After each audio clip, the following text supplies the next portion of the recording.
والقحط هذا له أسباب، وأعظمها معصية الرب سبحانه. روى ابن ماجه في سننه عن ابن عمر رضي الله عنهما أن رسول الله صلى الله عليه وسلم قال: يا معشر المهاجرين، 5 إذا ابتليتم بهن فأعوذ بالله أن تدركوهن.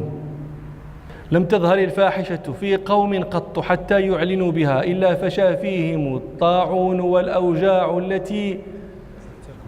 لم تمض في أسلافهم الذين مضوا من قبل، ولم ينقصوا المكيال والميزان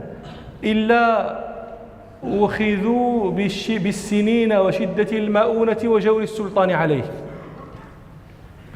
وما منعوا زكاة أموالهم إلا منعوا القطر من السماء ولولا البهائم لم يمطروا،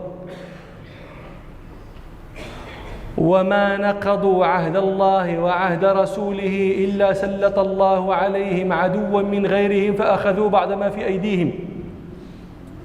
وما لم تحكم أئمتهم بكتاب الله ولم يتخيروا مما أنزل الله إلا جعل الله بأسهم بينهم. ولذلك بواب البخاري في الصحيح في الاستسقاء بواب قال: باب انتقام الرب عز وجل من الناس بالقحط إذا انتهكت محارم الله. وروى الطبري في تفسيره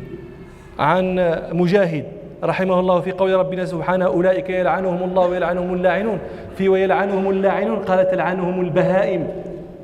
إذا منع منها القطر